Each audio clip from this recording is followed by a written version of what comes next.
Portrait en fin d'émission. On n'y coupera pas Ronald Guintrange.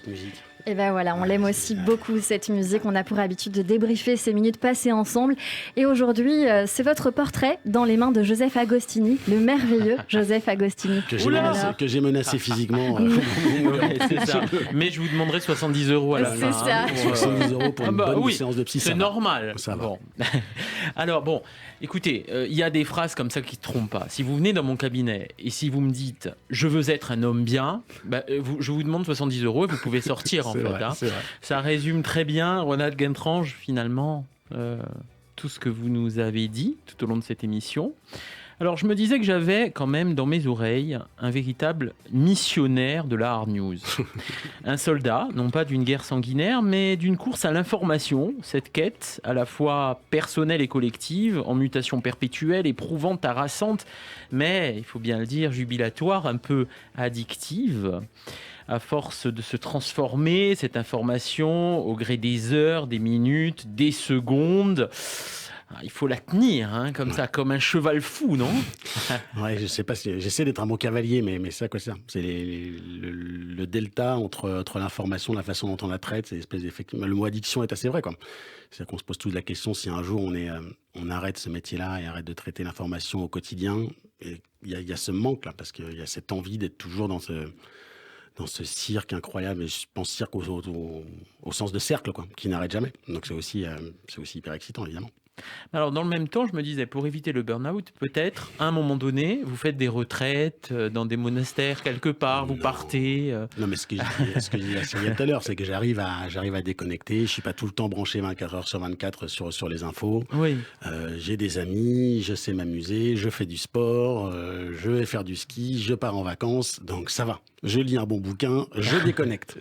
D'accord. Alors, vous avez un tempérament de battant, hein, c'est ce qu'on a pu... De compétiteur et de battant. Oui, de compétiteur, de détermination farouche, d'ambition indécrottable. Je dirais un rêve d'enfant de CE1 qui aurait rencontré un monde CAC 40, quoi. Ouais, il y a un peu ça. Mais j'ai peut-être été un peu à un moment trop monde CAC 40 et je suis plus devenu rêve d'enfant. Je suis revenu à la base, peut-être. Ah, ouais, peut-être. Ouais. Ah oui, d'accord. Peut-être. Donc au fur et à mesure, finalement, vous retrouvez ce rêve. Oui, parce que quand on est confronté à son rêve, à un moment, on se rend compte qu'on n'y est pas forcément pour des bonnes raisons et qu'on a aussi besoin de retrouver la genèse de ce rêve-là. Ah, la genèse de ce rêve, elle est plutôt dans le début de l'histoire que dans la fin. Ah, on va y venir. Justement, alors ce monde fait de chaos, de progrès, de tragédie, d'un vent d'optimisme un peu fou, je dirais un monde entre un pragmatisme économique et un rêve d'enfant précisément. Et vous avez dit quand même que vous aimez votre métier, passionnément. Hein. Vous avez dit « je veux que ce que je fasse soit ce qu'il y a de mieux ». Le tout info, c'est le sommet de la pyramide. Et ça fait du bien, je trouve, d'écouter quelqu'un adorer son métier à ce point-là. Mais parce que c'est un métier qui est très critiqué, mais je pense que c'est un métier qui est indispensable. Ce qui est paradoxal, c'est qu'on fait beaucoup de reproches aux journalistes, en oubliant que les journalistes ne sont pas parfaits, comme les plombiers ne sont pas parfaits, les médecins ne sont pas parfaits, et qu'il ne faut pas oublier que nous aussi, on a le droit de faire des erreurs et qu'on les fait parfois de bonne foi. Et qu'on apprend aussi de ses erreurs, quel que soit le métier. Donc c'est vrai que voilà, je ne fais pas un métier parfait, je m'en excuse, mais vous non plus. Oui, absolument. Surtout fuir la perfection, hein, et accepter son imperfection. Ça c'est n'existe ça le pas. secret, Ça absolument. Alors, sur votre compte Instagram, alors Jérôme Goulon en parlait tout à l'heure, C'est et fou, moi j'ai j'y 3 suis allé. followers, on a parlé que de mon compte Instagram. Non, vous n'avez pas 3 followers C'est du génial. tout.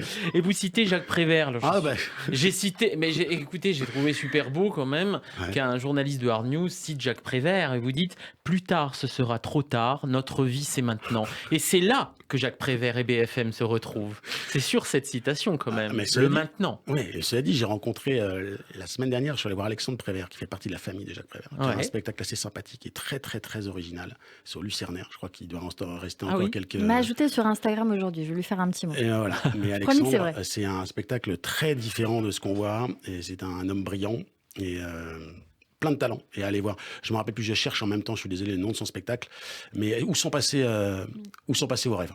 Où sont passés nos rêves, c'est le titre.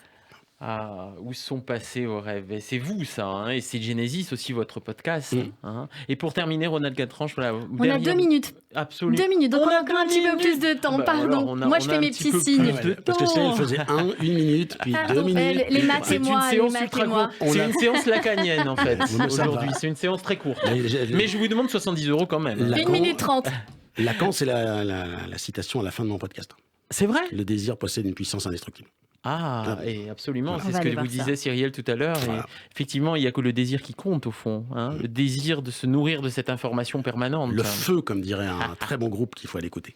Un tempérament de feu, ouais. Il y aurait, dans toutes, finalement, les rencontres importantes, alors, des sortes de jeux de miroirs essentiels qui nous unifieraient, nous construiraient au gré du temps qui passe. Et je me demandais, Ronald Gantrange, si vous n'aimeriez pas présenter un magazine sur une chaîne généraliste, dans la mouvance du Grand Échiquier, par exemple, où on aurait le temps d'écouter les gens. Mais j'adorerais. Oui. Mais j'adorerais avoir le temps de m'intéresser au moteur de personnes, quelles que soient leurs origines. C'est vraiment ce que j'essaie de faire à ma petite échelle donc, dans ce podcast, mais c'est vraiment ce qui m'intéresse chez les gens. Ce que je dis à Cyrielle, pas ce que les gens font, mais pourquoi ils le font. Donc finalement, c'est une espèce de virage, au fond. C'est assumer avec ce média-là ce que j'aime aussi dans la vie. C'est pas vraiment un virage, c'est un complément, je trouve. C'est bien, il n'est pas question pour moi de dénigrer mon métier que j'aime avant tout. De faire les deux. Exactement. de rajouter. Je fais que mon Christophe Barbier, je rajoute des petits trucs à chaque fois. Sans écharpe. Exactement. Mais pour terminer, Ronald Gantrange, voilà, puisque c'est la dernière minute, n'est-ce pas, Cyrielle? Les dernières secondes. Les dernières secondes. Alors, derrière le visage de la chaîne d'information BFM, il y a Jacques Prévert, il y a Wajdi Mouahad, il y a du rock alternatif, il y a un enfant de CE1 et né au présent, finalement, à jamais. Exactement. Puisqu'il y a cette quête, et vous êtes plusieurs, toutes les facettes d'un vrai journaliste. Voilà, j'ai fini. Merci beaucoup, Joseph Agostini. C'était très, très, très joli, très joliment dit. C'est la fin de cette émission, Ronald Gantrange. Merci beaucoup, Cyrielle. C'est passé très vite. Ronald Gantrange, présentateur de 7 jours BFM et créateur et présentateur du podcast Genesis. Et je ne vous ai pas oublié parce que j'ai envie de vous poser ces 2 dernières questions pour finir. Un conseil à ceux qui ont un rêve, Ronald Gantrange. Je vais être moins bon que mes invités, mais c'est vivez-le, quoi qu'il arrive. Un conseil à ceux qui n'en ont pas. Rêver. Rêver. C'est le mot de la fin. Merci beaucoup d'avoir été à l'écoute de notre émission. Merci à Walter Astral d'avoir été notre coup de cœur du jour sur Radio J. Merci à mes chroniqueurs. Merci à vous tous de nous avoir suivis. Mes chroniqueurs Christophe Barbier, Jérôme Goulon, Jérém Rache, Joseph Agostini à la réalisation, Benjamin Arnaud. Notez d'ailleurs que vous pouvez réécouter nos invités, toutes nos rubriques en podcast sur le site officiel de Radio J, radioj.fr et sur YouTube. En attendant ce soir à 21h, ne manquez pas Les Enfants de la République avec Frédéric Aziza. On se retrouve le 4 avril, le temps d'une pause au vert. Très belle journée à toutes et à tous sur Radio J.